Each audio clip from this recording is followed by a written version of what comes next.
আসসালামু আলাইকুম। ভালো আছেন সবাই? আজকে আমরা আন্তর্জাতিক যেই সমস্ত গুরুত্বপূর্ণ নিউজগুলো আছে ওগুলোর সম্পর্কে বিস্তারিত বিশ্লেষণ করতে চেষ্টা করব।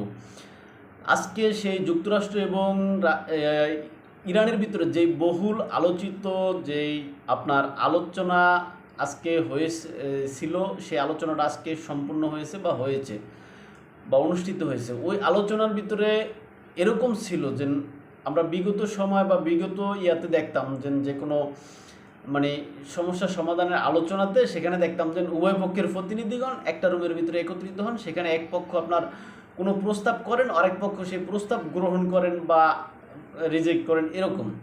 কিন্তু যুক্তরাষ্ট্র এবং ইরানের ভিতরে আজকে যে আলোচনাটা হয়েছে সেখানে আসলে যুক্তরাষ্ট্রের প্রতিনিধিগণ একটা রুমের ভিতরে ছিলেন আর ইরানের প্রতিনিধিগণ আরেকটা রুমের ভিতরে ছিলেন বা আরেকটা ভবনে ছিলেন।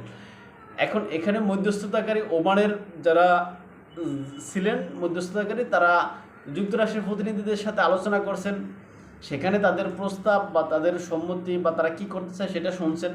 শুনে ওই কথা আবার যায় ইরানের প্রতিনিধিদের কাছে, হ্যাঁ, যুক্তরাষ্ট্রের অনুমতি নিয়ে বলছেন।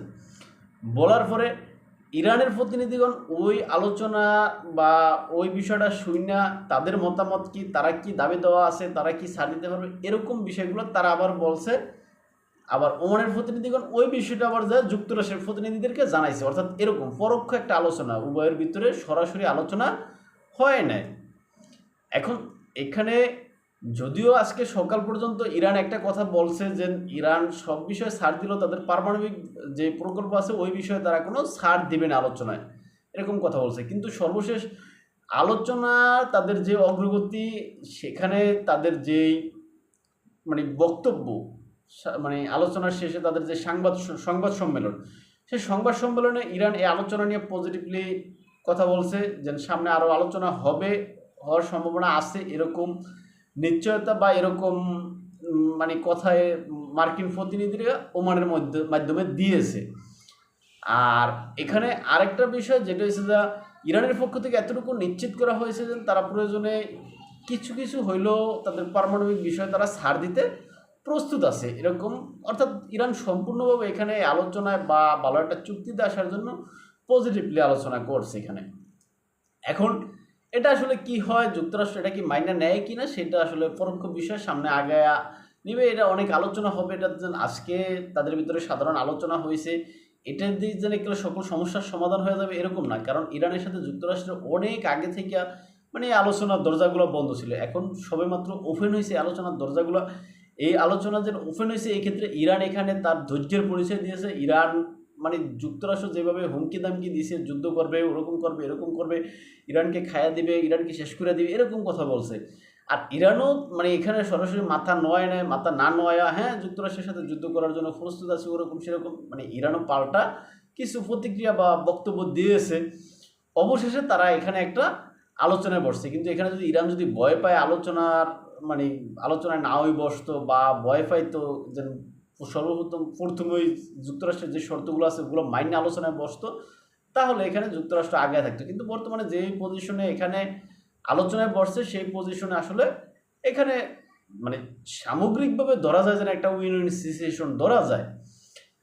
এই যে সেখানকার অবস্থা, সেখানে আরও আলোচনা হবে, সেখানে হয়তো একটা চুক্তি একটা সময় যায় হবে, এই হচ্ছে গিয়া ইরান এবং যুক্তরাষ্ট্রের মধ্যকার যে আলোচনা সেটা। এখন আমরা একটু যাই ইউক্রেন রাশিয়া যুদ্ধের বিষয়ে। ইউক্রেন রাশিয়া যুদ্ধ আসলে চলমান দীর্ঘদিন পর্যন্ত, এটা আপনারা আমরা সবাই জানি, এবং প্রায় 3 বছর শেষ, 4 বছরের তাও 2 থেকে 3-4 মাস শেষ আর কি, মানে 4 বছর রানে। এই 4 বছরের ভিতরে আস্তে আস্তে করে ইউক্রেনের ভূমি রাশিয়া দখল করে নিতেছে। ইউক্রেন রাশিয়ার যতটুকু যে ভূমি দখল করেছিল সেটাও রাশিয়া সর্বশেষ উদ্ধার করে নিয়েছে। এখন এই যে সেখানে ইউক্রেনের এবং রাশিয়ার যুদ্ধ সমাপ্তকরণের জন্য ডোনাল্ড ট্রাম্পের যেই প্রচেষ্টা, ওই প্রচেষ্টার অংশ হিসেবে ইউক্রেন এবং রাশিয়ার সাথে তারা আলোচনা করছে। আলোচনা করে তাদের যেই প্রস্তাবগুলো আছে সেগুলো শুনছে, শোনার পরে অবশেষে যুক্তরাষ্ট্র তাদের সাথে আলোচনা মানে ভাগে ভাগে আলোচনায় বসছে, এরকম আর কি। আর যুক্তরাষ্ট্রের এখানে সবচেয়ে বেশি চাওয়া হয়েছে যে ইউক্রেনের যে রেয়ার আর্থ আছে ওইটা নেওয়ার জন্য। ওইখানে এখন সর্বশেষ মানে যুক্তরাষ্ট্রের যেই প্রতিনিধি রাশিয়ার প্রেসিডেন্টের সাথে আলোচনা করছেন, অর্থাৎ ইউক্রেন রাশিয়ার যুদ্ধে মধ্যস্থতাকারী হিসেবে যেই প্রতিনিধি আছেন যুক্তরাষ্ট্রের পক্ষে, তিনি গতকালকে রাশিয়ার প্রেসিডেন্ট ভ্লাদিমির পুতিনের সাথে আলোচনা করছেন বা বৈঠকে বসছেন। সেখানে মানে এতদিন পর্যন্ত তারা নিম্ন পর্যায় থেকে আলোচনা হইতে হইতে এখন প্রেসিডেন্ট পর্যায়ে আলোচনায় আসছে আর কি। এখন এই আলোচনায় সেখানে মানে রাশিয়ার প্রেসিডেন্টের সাথে আলোচনার পরে তিনি একটা সংবাদ সম্মেলন করছেন। ওই যুক্তরাষ্ট্রের যে প্রতিনিধি তিনি ওই সংবাদ সম্মেলন করে তিনি একটা কথা, গুরুত্বপূর্ণ একটা কথা কিন্তু মুখ ফুসকা হলেও বলে ফেলাইছেন, যেটা হচ্ছে যে ইউক্রেন